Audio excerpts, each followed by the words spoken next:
उसने दया का ठेका ले रखा है। हाँ, वो भगवान, वो तो है ही दयालु कृपालु, दया ही करते हैं, कृपा ही करते हैं सब पर। लेकिन कैसे करें? मूसलाधार वृष्टि हो रही हो, लेकिन हमारा पात्र ही उल्टा पड़ा हो, तो उसमें जल आएगा कैसे? बड़ी तेज बारिश है, आपने एक पात्र रख दिया कि इसमें जल भर जाए वर्षा का, लेकिन रखा उल्टा है अपने घर के आंगन में। अब बारिश रुकने के बाद आप देखने जाएं कि इसमें तो भर गया होगा ये तो वर्षा के जल से, अरे ये तो उल्टा पड़ा है, कैसे भरेगा? ऐसे ही वेद कहता है, द्वासुपर्णा सयुजा सखाया समानम वृक्षम परिखस्व जाते तयोरन्यः पिप्पलं स्वादवत्य नश्नन्न्यो अभिचाकशीति।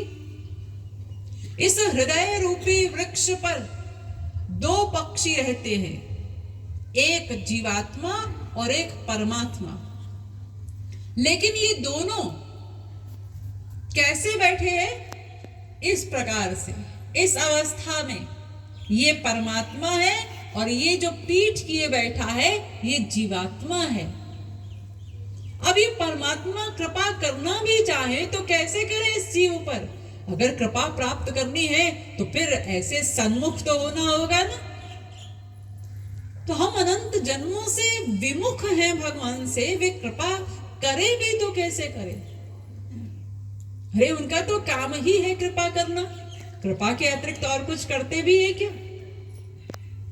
ये संत और भगवान, ये दो ऐसी पर्सनालिटीज हैं जिन्हें कह सकते हैं कि बेचारे हैं।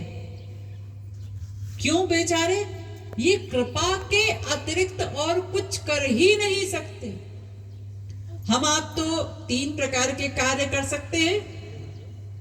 एक, कृपा भी कर सकते हैं किसी पर, यानी प्रसन्न हो सकते हैं। दूसरा, उदासीन भी हो सकते हैं। तीसरा, क्रोध भी कर सकते हैं। हम लोग ये तीन काम कर सकते हैं। लेकिन भगवान, वे ना किसी जीव से उदासीन हो सकते हैं, ना किसी पर क्रोध कर सकते हैं। केवल कृपा ही कर सकते हैं, बस, और कुछ नहीं कर सकते। आप लोग कह सकते हैं कि भाई ऐसा तो नहीं है, भगवान ने कोप तो किया है। अरे ये रावण को मारा, शिशुपाल को मारा, कंस को मारा, कुंभकर्ण को मारा, ये सब कोप ही तो किया। कैसे मारा? हाँ, ये आपको बाहर से ऐसा लग रहा है कि भगवान ने कोप किया, लेकिन वास्तव में उन्होंने कोप नहीं किया। देखिए, जब रावण को मारा भगवान ने, तो रावण कहता है, हे राम, कान खोलकर सुन लो,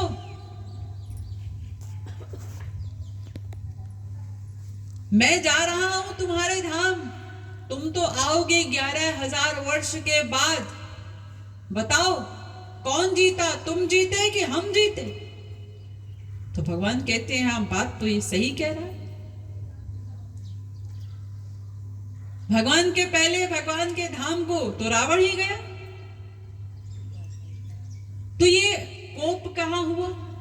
अरे वो भगवत धाम जिसे पाने के लिए करोड़ों जन्म किसी जीव को साधना करनी पड़े तो भी सरलता से मिलता नहीं। लेकिन यहाँ भगवान ने मार दिया जिसको अपने हाथ से, वो सीधे बिना किसी प्रयत्न के चला गया भगवत धाम। भगवान के आपने सुना होगा ना, 64 गुण होते हैं। उन 64 गुणों में एक गुण है हतारि गतिदायक, यानी जिसको भगवान अपने हाथ से मार दे वो बिना किसी प्रयत्न के भगवत धाम पहुंच जाता है। तो फिर ये कोप कहां हुआ? ये तो कृपा ही हुई। कोप तो उसे कहते हैं जिसमें किसी जीव की हानि हो जाए, यहां तो लाभ ही लाभ हो गया। तो यानी कोप की अंतिम सीमा मर्डर कर दे, हत्या कर दे, लेकिन तब भी वो कृपा ही है, कृपा ही कहलाएगी। हमारे श्री महाराज जी ने अनेकों कीर्तन लिखे, संकीर्तन लिखे, रचना की। उनमें एक संकीर्तन बड़ा सुंदर, और उसकी पंक्ति जो है, तेरी कृपा तो कृपा है प्यारी, तेरा कोप भी कृपा है प्यारी। यानी भगवान की कृपा तो कृपा है ही, वो कोप भी करे तो वो भी कृपा ही होता है। तो भगवान तो कृपा ही करते हैं। अब हमें कृपा प्राप्त करनी है तो हमें तो उनकी शरण में जाना होगा ना। हम शरण में जाए ना और बस बैठे बैठे कहें हम पर कृपा नहीं हुई, तो कैसे कोई मान, कैसे काम आगे बढ़ेगा, कैसे हम आगे जाएंगे। अरे देखिए, जैसे हम लोग यहाँ नेपाल में रहते हैं, तो हमारे देश की जो गवर्नमेंट है वो नेपाल के नागरिकों से ये आशा करती है ना कि यहाँ के जो नागरिक हैं वो देश के समस्त कानूनों का पालन करें। ये आशा करती है गवर्नमेंट, और अगर कोई पालन नहीं करता तो फिर गवर्नमेंट दंड भी देती है, पनिशमेंट भी मिलती है फिर। तो ऐसे ही भगवान कहते हैं भाई ये भी हमारा कानून है कि तुम शरण में आ जाओ तो मैं कृपा कर दूं, तो तुम्हें कानून का पालन तो करना पड़ेगा ना। अब आप कहें अजी भगवान तो सर्वसमर्थ है, क्या नहीं कर सकते, हम शरण में जाएं न जाएं उन्हें कृपा कर देनी चाहिए। लेकिन ऐसा नहीं है, भगवान भी कानून में बंधे हुए हैं, कानून के बाहर चल के काम नहीं करते वो। देखिए, केवल संकल्प मात्र से अनंत कोटि ब्रह्मांडों का सृजन करने वाले, केवल संकल्प मात्र से अनंत कोटि ब्रह्मांडों का पालन करने वाले, केवल संकल्प मात्र से अनंत कोटि ब्रह्मांडों का प्रलय कर देने वाले भगवान राम, उनके पिता राम राम करते करते मर गए, बचाया नहीं उन्होंने। गीध जटायु मर गया, उसका अंतिम संस्कार कर रहे हैं, क्रियाकर्म कर रहे हैं, लेकिन जीवित नहीं किया। क्यों? कानून नहीं है हमारा। तो भगवान भी कानून में बंद करके कार्य करते हैं, नियमों में बंद करके। ऐसे नहीं कि हम शरण में जाएं न जाएं और वो कृपा करते। हमें कृपा की आवश्यकता है तो हमें उनकी शरण में जाना होगा, ऐसे कृपा नहीं होगी। हर चीज में नियम होता है ना। जैसे हमें कोई वस्तु देखनी हो तो उसके लिए दो नियम हैं। क्या? एक, आंख भी ठीक ठीक होनी चाहिए, और दूसरा, प्रकाश भी ठीक ठीक होना चाहिए। कोई ये नहीं कह सकता अरे आंख होना हो प्रकाश होना चाहिए, या कोई ये कहे कि अरे भाई प्रकाश होना हो आंख बढ़िया होनी चाहिए। नहीं, दोनों चीजें होंगी तभी कोई वस्तु दिखाई पड़ेगी, ऐसे नहीं दिखाई पड़ेगी। ये नियम है, आप नियम के बाहर नहीं चल सकते। ऐसे प्रभु का भी नियम है कि शरणागति पर ही वे कृपा करते हैं। तो अब आप लोगों को ये तो समझ में आ गया होगा कि भगवान की कृपा की शर्त है शरणागति। तो ये तुलसी, सूर, मीरा, कबीर आदि इन सब ने भगवान की इस शर्त को पूरा कर दिया, इसलिए इन पर कृपा हो गई। हम लोगों ने शर्त को पूरा नहीं किया, इसलिए हम अभी तक 84 में भटक रहे हैं, चक्कर लगा रहे हैं। अब आप कहेंगे ठीक है जी, ये तो एक प्रश्न का उत्तर हुआ, लेकिन दूसरा एक मुकदमा दायर किया था भगवान पर कि फिर भगवान अकारण करुण कहाँ है? वो तो सकारण करुण हो गए, यानी शर्त पूरी करने पर ही कृपा करते हैं। हाँ, अब भगवान को इस मुकदमे से भी बरी कराना है, तो इसके लिए हमें ये समझना होगा ये जो शरणागति भगवान का कानून है, भगवान की शर्त है, ये शरणागति है क्या, जिसकी अभी इतनी देर से चर्चा हो रही है। हाँ, देखिए, दो प्रकार के कर्म होते हैं, एक अच्छा कर्म और एक बुरा कर्म। अच्छा कर्म करेंगे तो स्वर्ग की प्राप्ति होगी, बुरा कर्म करेंगे तो नरक की प्राप्ति होगी, और अच्छे बुरे का मिश्रण किया तो इस मृत्युलोक में आएंगे। वेद कहता है पुण्येन पुण्य लोकम नयति, पापेन पापम उभाभ्यामेव मनुष्य लोकम। तीसरे प्रकार का और कोई कर्म नहीं, एक अच्छा कर्म और एक बुरा कर्म। अब हमें पता ये लगाना है कि शरणागति ये अच्छा कर्म है या बुरा कर्म है, कि जिसे करने पर भगवान कृपा करते हैं। तो शरणागति का सबसे सुंदर विवेचन जो है वो है श्रीमद् भगवत गीता में। तो चलिए हम लोग उस ओर ही चलते हैं। श्रीमद् भगवत गीता के प्रथम अध्याय में जब महाभारत का युद्ध प्रारंभ होने लगा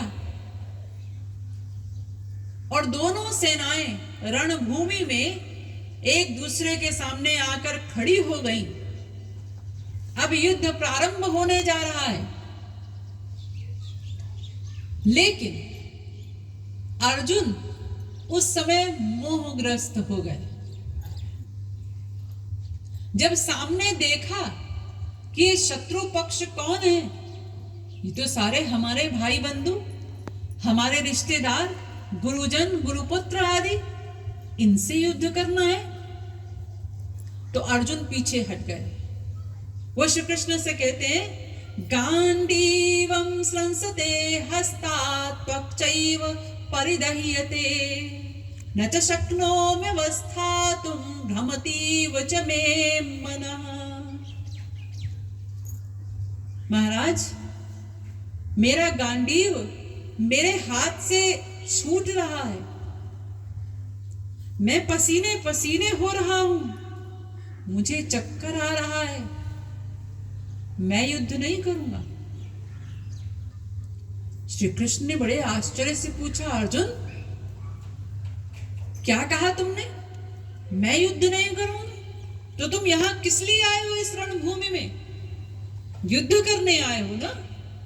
हाँ महाराज, मैं युद्ध करने आया था, लेकिन किससे युद्ध करना है? ये सामने कौन है?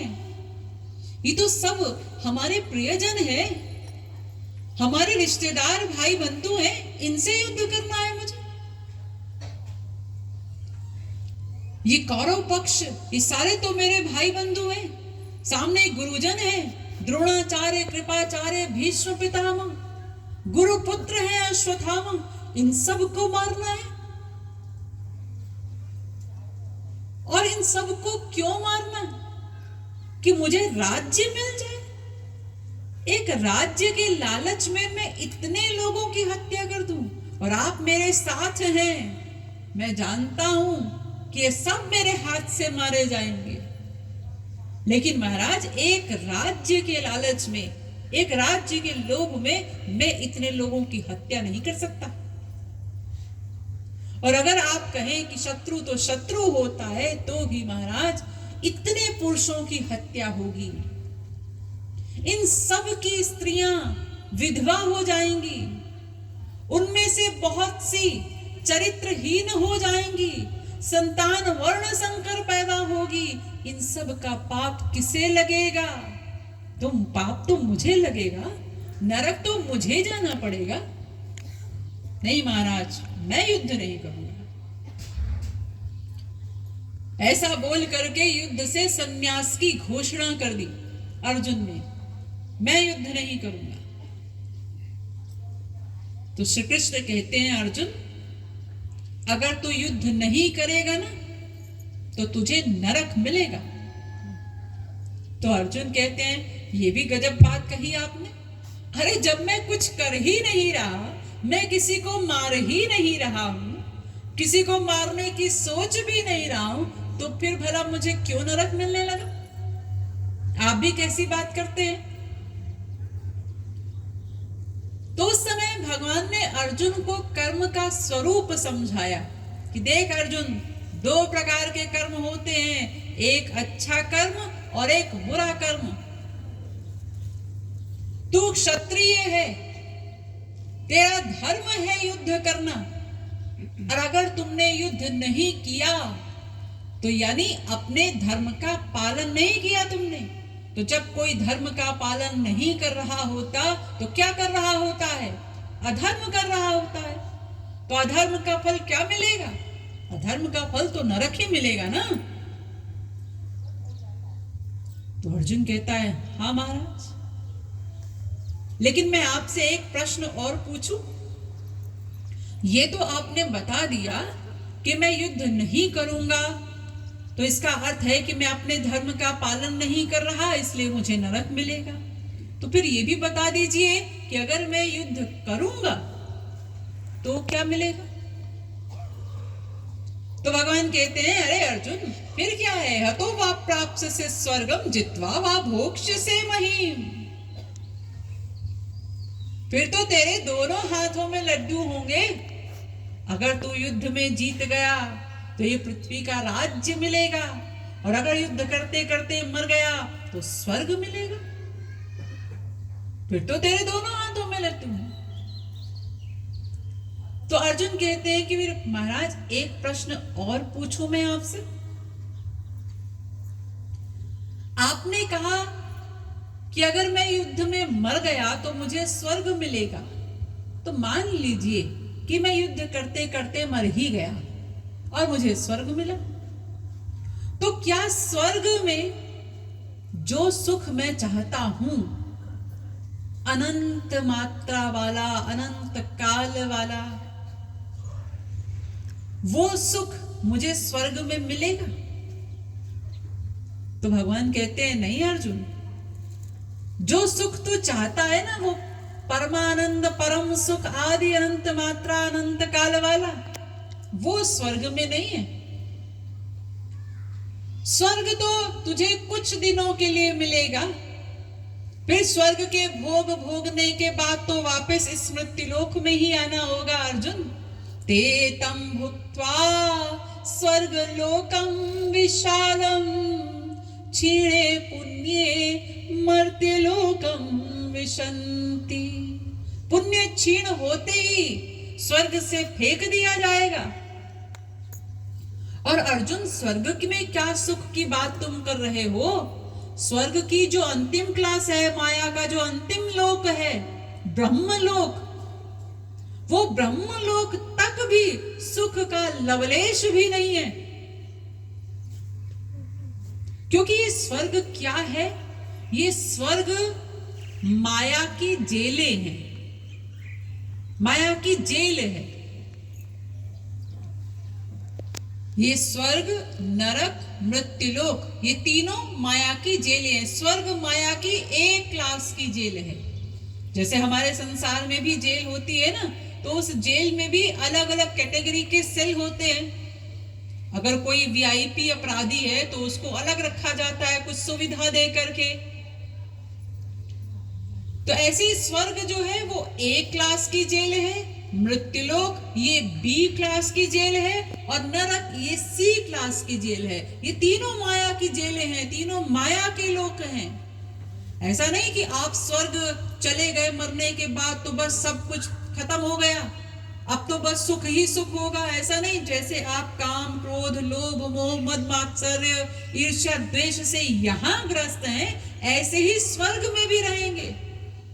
तमाम कथाएं तो आप लोग सुनते हैं इंद्र की ईर्ष्या की। कहीं कोई तपस्या कर रहा हो, इंद्र को ईर्ष्या होने लगती है, टेंशन होने लगती है कि जरूर मेरे सिंहासन के लिए कर रहा है। ये सब माया के विकार इंद्र के पास भी होते हैं, उससे वो परेशान रहता है, हर समय टेंशन में रहता है।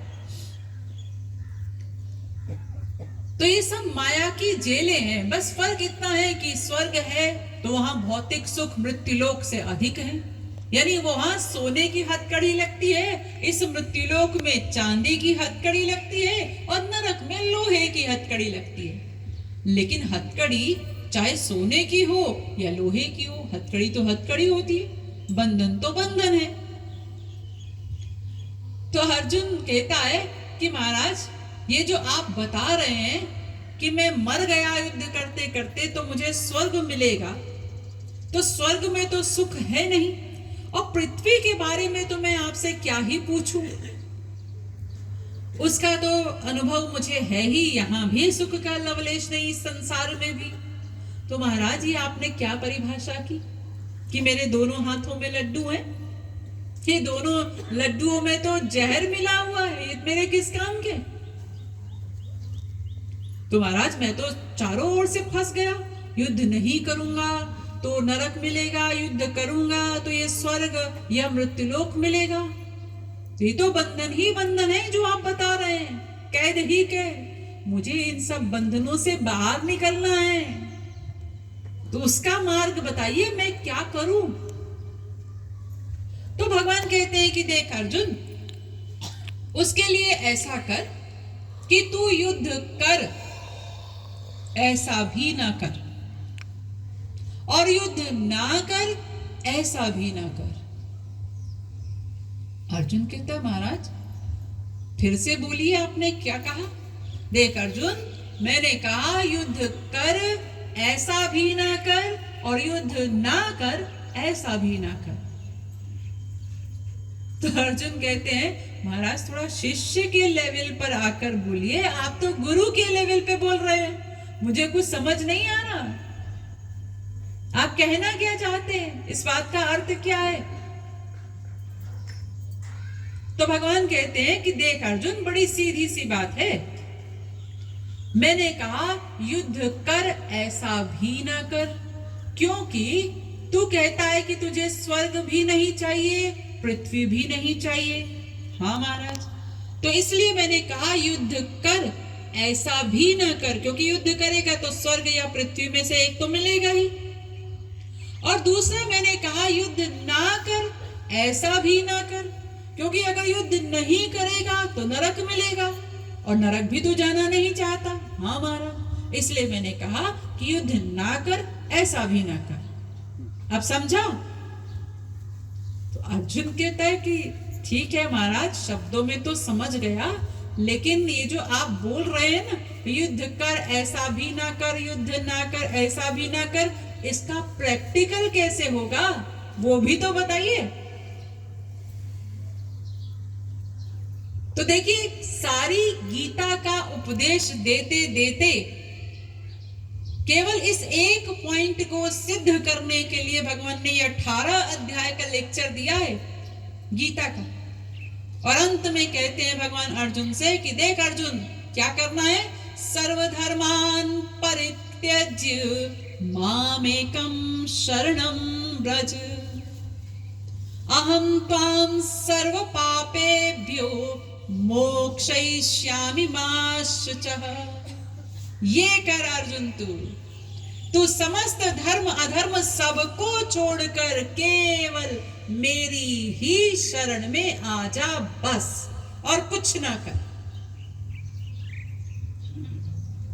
तो इसका अर्थ ये हुआ कि शरणागति ये ना तो अच्छा कार्य है, क्योंकि अच्छा कार्य करने से स्वर्ग मिलता है, स्वर्ग भी हमें नहीं चाहिए, और ना ही बुरा कार्य है, बुरा कार्य करने से नरक मिलता है, नरक भी हमें नहीं चाहिए। तो दो ही प्रकार के कार्य होते हैं, एक अच्छा और एक बुरा। तो फिर शरणागति कौन सा कार्य है? शरणागति ना अच्छा कार्य है ना बुरा कार्य है, तो फिर क्या है? कुछ ना करने का नाम है शरणागति। कुछ ना करना, उसे शरणागति कहते हैं। कुछ करना ही नहीं।